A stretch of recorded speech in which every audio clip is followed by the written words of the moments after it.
इस news के sponsor हैं doctor Asadulla Khan English high school and junior college Solapur. Bhiwandi Lok Sabha निवडणुकीच्या प्रचाराचा धुरळा आज शांत झालाय।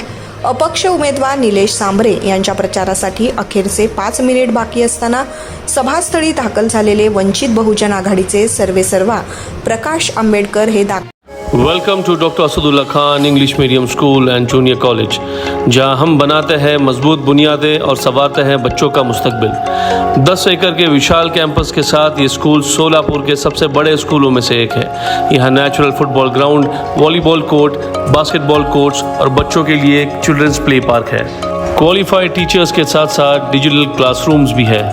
बच्चों के ऑलराउंड डेवलपमेंट के लिए इंडोर स्पोर्ट्स अरेना, जिसमें टेबल टेनिस, चेस और कैरम बोर्ड जैसे गेम्स है। दाखल झालेत। वाहतूक कोंडींचा फटका बसल्यानं ठाणे भिवंडी रस्त्यांवर वरील वाहतूक कोंडीचा फटका बसला आहे। अखेर आपल्या कारमधून उतरून प्रकाश आंबेडकर यांनी दुचाकीवरून प्रवास करत वाहतूक कोंडीतून मार्ग काढला। उद्या यावेळी बोलताना प्रकाश आंबेडकर यांनी मुंबई येथे महायुती व महाविकास आघाडी यांच्या सभांचा उल्लेख तमाशा असा करीत एकमेकांना शिव्या घालण्याशिवाय तिथे दुसरे काही झाले नाही। पुढच्या 5 वर्षात काय करणार हे कोणीही सांगितलेलं नाही। पंतप्रधानांचे कार्यालय हे वसुलीचे कार्यालय झाले आहे, त्यामुळे या 10 वर्षात 17 लाख हिंदू कुटुंबियांनी देश सोडला, नागरिक तत्व सोडले। ज्यांची मालमत्ता 50 कोटीपेक्षा अधिक आहे, जनतेला मानवता सांभाळणारा पंतप्रधान हवा की वसुली करणारा पंतप्रधान ही ठरवण्याची वेळ आली आहे। शरद पवार व उद्धव ठाकरे हे निवडणुकीनंतर भाजपासोबत गेल्याशिवाय राहणार नाहीत हे जनतेनं लक्षात घेतलं पाहिजे। दोघांच्या चौकशा सुरू असल्यानं त्यांना पर्याय राहिलेला नाही। महाराष्ट्रात 5 ते 6 जागा ज्या सुरक्षित आहेत त्या सोडल्या तर उर्वरित ठिकाणी 15 ते 20 हजाराने निवडून येतील अशी परिस्थिती आहे। त्यामुळे जे 400चा कलम करीत होते 48 जागा निवडून येतील असे सांगणारे भारतीय जनता पार्टी ही सांगण्यापासून स्वतःला रोखत आहेत। ही लाट भाजपांच्या विरोधात आहे। टक्केवारी कमी झाल्यानं त्याचा फटका भाजपाला बसणार आहे,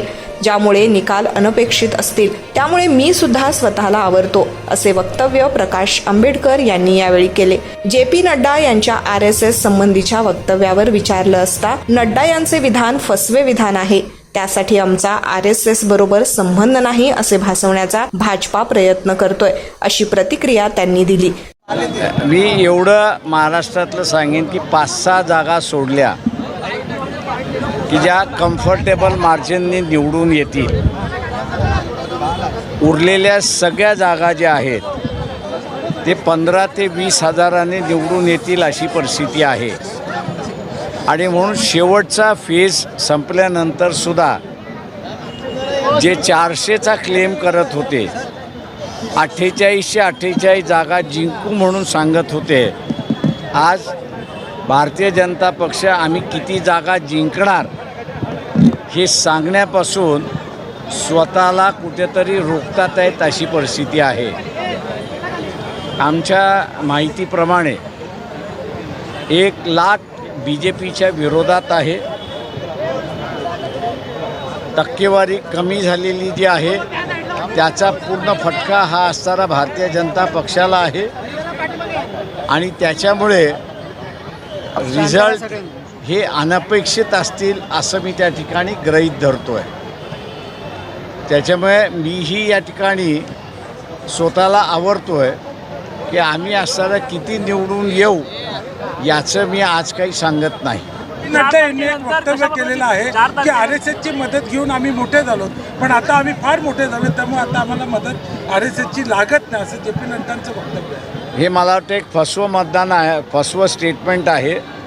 त्यांना मुसलमानांची मतं पाहिजे आणि म्हणून मुसलमानांना ते सांगतात आहेत की आमचा आणि RSSचा संबंध नाही, तेव्हा ते स्टेटमेंट खरं नाही। RSSच्या बिना भारतीय जनता पक्ष उभा राहू शकत नाही। राइफल शूटिंग और आर्चरी की भी फैसिलिटीज तैयार की जा रही है। आत्मविश्वास बढ़ाने और आत्मरक्षा सीखने के लिए लड़कियों और सभी स्टूडेंट्स के लिए टेक्वांडो एंड कराटे सेशंस रखे जाते हैं। साल भर 100 से ज़्यादा मज़ेदार एक्टिविटीज़ करवाई जाती है, जिनमें कम्युनिटी हेल्पर्स डे, अजान और कीरत कंपटीशन, वेजिटेबल मार्केट डे, वुजू डे, सलाह day, maths quiz, annual sports day और फूड फेस्टिवल जैसे कार्यक्रम शामिल हैं। बस फैसिलिटीज़ शहर के हर कोने से अवेलेबल है। अपने बच्चे की ओवरऑल डेवलपमेंट और बेहतर फ्यूचर के लिए आज ही एनरोल कीजिए doctor Asadulla Khan English medium school and junior college में।